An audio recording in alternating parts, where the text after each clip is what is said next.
देखिए स्टूडेंट्स, आज हम आपको chapter 2 polynomials class 10th maths आपको बताएंगे। देखिए आज का टॉपिक है बहुपद के शून्यकों और गुणांकों में संबंध। तो देखिए पिछली वीडियो में मैंने आपको शून्यकों के बारे में बताया था। बहुपद का शून्य क्या होता है, x का वह मान, ये जो शून्यक है निकलेगा वो क्या है, x का वह मान जिस पर बहुपद शून्य हो जाएगा, जिस पर बहुपद शून्य हो जाएगा।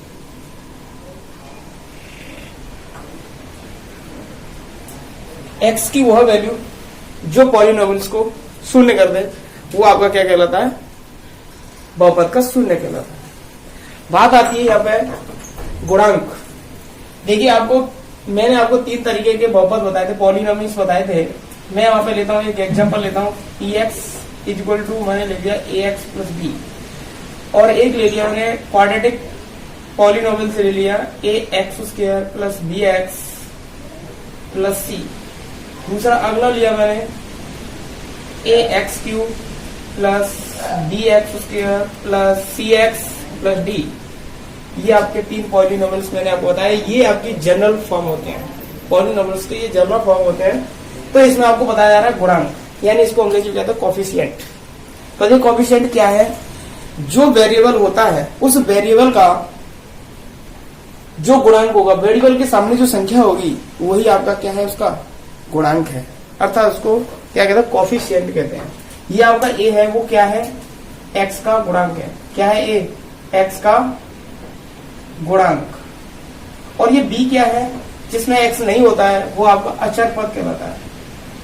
क्या है ये, अचर पद। इसी प्रकार इसमें बात करते हैं, एक्स स्क्वायर का गुणांक ए है और एक्स के सामने बी है, तो एक्स का गुणांक बी है। जिसमें एक्स नहीं है वो सी है, वो क्या है, अचर पद है। अगला आपका एक्स क्यू का गुणांक ए है और एक्स स्क्वायर का गुणांक बी है और एक्स का गुणांक सी है और अचर पद डी है। देखिए अब आपको ये मैंने ये शून्यक के बारे में बताया कि एक्स का वह मान जो बहुपद के मान को शून्य कर दे वो आपको उस बहुपद का शून्य कहलाता है।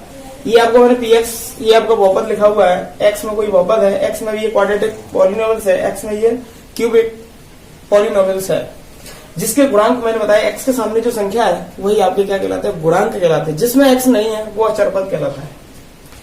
इसके बाद मैंने एक एग्जाम्पल लिया, px इक्वल मैंने ले लिया कि 4x प्लस 3। अब मैं पूछ रहा हूं इसका शून्य ज्ञात कीजिए। तो शून्य क्या होता है, x का वह मान जो बहुपद को शून्य कर दे। तो बहुपद को हम शून्य कर देंगे तभी तो हमको x की वैल्यू मिलेगा। x का मान कहां से मिलेगा, जब बहुपद का मान शून्य हो जाएगा। तो बहुपद का मान px का मान शून्य कर दिया तो कितना आएगा, 4x प्लस 3 इक्वल 0। इसमें से x का मान निकालेंगे तो कितना आएगा, माइनस के 3/4। ये हमारा जो निकल के आया ये आपका क्या है, एक शून्य है। शून्य क्या है, वो x की वैल्यू है। x की वैल्यू जो होती है वही उसका शून्य कहलाता है। इसमें गुणांक की बात करते हैं तो माइनस की माइनस लगाया है और ये है अचर पद। 3 क्या है, अचर पद है, बटे ये आपका 4 है, वो क्या है, x का गुणांक है, x का गुणांक। इस प्रकार शून्यक और गुणांकों में संबंध ये होता है कि x और हमने x की जो वैल्यू निकली है शून्य का होगा, माइनस के 3/4 है, तो उसका गुणांकों में क्या संबंध है, माइनस अचर पद अपॉन x का गुणांक। इसके बाद हम एक दूसरा पॉलिनोमियल्स लेते हैं, क्वाड्रेटिक पॉलिनोमियल्स लेते हैं, उसके बारे में देखते हैं। उसका देखिए उसकी जनरल फॉर्म क्या होती है। जैसे अगर कोई भी हम लेना चाहें तो उसका क्या होगा, जैसे मैंने ले लिया एक्स स्क्वायर, यह जनरल फॉर्म लेते हैं। जनरल फॉर्म हमारी क्या होती है, एक्स स्क्वायर प्लस के बी एक्स और प्लस सी। ये आपका एक क्वाड्रेटिक पॉलिनोमियल्स है और इसके शून्यक और गुणांकों के बारे में बात करेंगे। तो देखिए पहले शून्यक बात करते हैं। शून्यक है तो ये शून्यक और गुणांकों में संबंध क्या था, हमने मान लेते हैं कि हमने मान लिया कि इसके शून्यक जो है, माना शून्यक, माना अल्फा और बीटा, अल्फा और बीटा दिए गए बहुपद के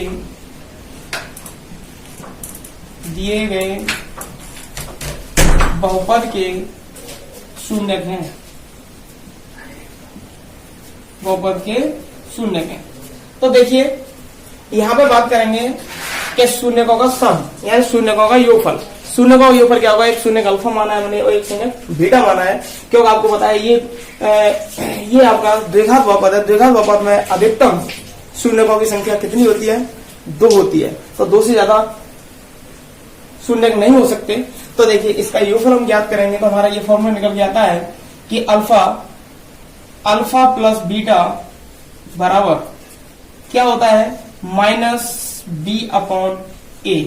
यानी बी क्या है, यहां पर बात करते हैं इसकी, तो हमारा क्या आता है, माइनस की जगह माइनस लगाया मैंने। बी क्या है, एक्स का गुणांक, एक्स का गुणांक वटे ये जो लिखा हुआ ए है वो एक्स स्क्वायर का गुणांक है। तो क्या लिखेंगे, एक्स स्क्वायर का गुणांक। ये मैंने आपको बताया कि बहुपद की शून्यकों का योगफल और उसके गुणांकों में क्या संबंध होता है, वो मैंने आपको बता दिया है। इसके बाद इसका गुणनफल बताएंगे।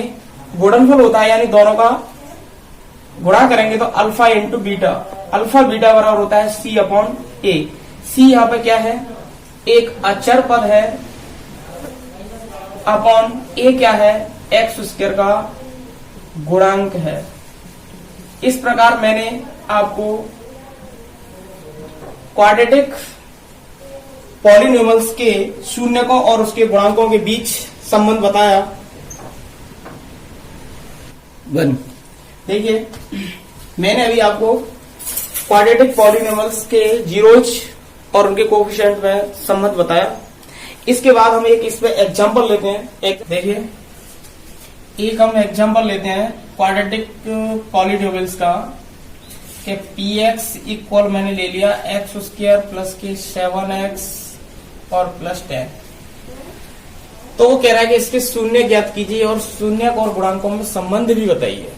तो देखिए हम कैसे बताएंगे, सबसे पहले इसके शून्य ज्ञात करने हैं। शून्य कैसे ज्ञात करते हैं, x की वह वैल्यू जो पॉलिनोमियल्स के मान को शून्य कर दे। तो अर्थात सबसे पहले हम क्या रखेंगे, इस एक्स स्क्वायर प्लस 7x इसको हम 0 के बराबर रखेंगे। तो एक्स स्क्वायर प्लस के 7x प्लस 10 इक्वल हमने क्या कर दिया 0।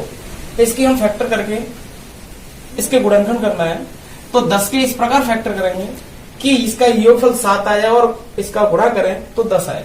तो हम क्या करेंगे, एक्स स्क्वायर प्लस के 5x लिख दिया प्लस 2x और प्लस 10 इक्वल 0। दोनों में से हमारा कॉमन आ रहा है x, तो हमने कॉमन ले लिया x प्लस के 5, इसमें से प्लस के 2 कॉमन ले लिया था x प्लस के 5 बराबर 0। दोनों में से कॉमन आ गया आपका x प्लस के 5, बचा गया x प्लस 2 इक्वल 0। हम क्या करेंगे, पहले फैक्टर को हम 0 रखते हैं। तो x प्लस 5 इक्वल 0, तो x बराबर कितना आ गया माइनस के 5। दूसरा रखेंगे x प्लस 2 इक्वल 0, तो x इक्वल टू कितना है माइनस के 2। तो इसके शून्यक आ गए, इसके शून्यक हुए, शून्यक है, शून्यक यानी अल्फा का मान माइनस के 5 हो गया और बीटा का मान माइनस के 2। इसके बाद हम इसके गुणांकों की संबंध की सत्यता की जांच और करेंगे। तो देखिए हम इसकी तुलना करेंगे हमेशा जो क्वाड्रेटिक पॉलिनोमियल्स होता है उसका जनरल फॉर्म क्या होती है, उसका होता है A x square plus B x plus C से हम इसकी तुलना करेंगे। से तुलना करने पर जब इससे तुलना करेंगे तो a बराबर कितना आएगा 1 है और b बराबर कितना 7 है और c बराबर कितना है 10 है। तो देखिए हम करते हैं अल्फा प्लस बीटा बराबर, अल्फा की वैल्यू क्या है माइनस के 5 है और बीटा की वैल्यू कितनी माइनस के 2 है, बराबर कितना आएगा माइनस के 7 आएगा। अब यहाँ बात करते हैं इसके कोफिशिएंट की बात करें तो बताइए, माइनस की जगह माइनस कर दिया और b क्या था माइनस b अपॉन a होता है। तो हमको बताया था b क्या है यहाँ पे x का गुणांक होता है। तो x का गुणांक कितना है 7 है, बटे एक्स स्क्वायर का गुणांक कितना है 1 है, तो बराबर कितना है माइनस के 7। इस प्रकार हमारा क्या हुआ, शून्यकों का योगफल, शून्यकों का योगफल जो निकल के आ रहा है, तो ये आपका है यहाँ पे देखते हैं, तो माइनस एक्स का गुणांक कितना है 7 है और एक्स स्क्वायर का गुणांक 1 है। इस प्रकार हमारा कितना है माइनस के 7, यानी शून्यकों का योगफल और उसके गुणांकों में संबंध बराबर आया। इसके बाद बताया था आपको अल्फा इंटू बीटा, यानी दोनों शून्यकों का गुणनफल। अल्फा की वैल्यू है माइनस के 5 इंटू बीटा की वैल्यू है माइनस के 2, बराबर कितना आएगा आपका 10। अब हम इसको भी बात करते हैं, तो इसका हम सूत्र जानते हैं, फॉर्मूला होता है आपका C/A होता है। C क्या है, C आपका है 10 और A की वैल्यू कितनी 1, बराबर कितना है 10। तो इस प्रकार हमारा क्या हुआ, दोनों शून्यकों का गुणनफल उसके गुणांकों के संबंध की सत्यता की जांच की गई। इस प्रकार हम जांच करेंगे। देखिए अब हम लेते हैं क्यूबिक पॉलिनोमियल्स लेते हैं, जो त्रिघात बहुपद होता है, मैंने उसका px इक्वल, इसकी जनरल फॉर्म क्या होती है ax³ plus bx² plus cx और प्लस d, जहां a नॉट इक्वल टू 0। अब देखिए इसके शून्य क्या होंगे, क्योंकि ये 3 घात वाला है, इसकी डिग्री कितनी है 3 है, इसका मतलब इसकी अधिकतम शून्यकों की संख्या कितनी होगी 3 होगी। तो देखिए शून्य का हमने मान लेते हैं, माना शून्य हमने मान लिया कि अल्फा बीटा और गामा है। तो इसमें हम क्या निकालते हैं कि एक एक मूल का योगफल हम ज्ञात करेंगे, alpha plus beta plus gamma बराबर होता है माइनस b/a, अर्थात b क्या है यहाँ पर माइनस एक्स स्क्वायर का गुणांक बटे x³ का गुणांक, x³ का गुणांक। इस प्रकार दो शून्यकों का हम गुणनफल करेंगे और उनका योग करेंगे, alpha beta plus beta gamma plus gamma alpha बराबर क्या होता है C/A होता है। C यहाँ पे क्या है x का गुणांक, x का गुणांक अपॉन x³ का गुणांक। इस प्रकार तीनों शून्यकों का गुणनफल निकालेंगे, अल्फा बीटा और गामा बराबर होता है माइनस d/a। d क्या है अचर पद बटे x³ का गुणांक।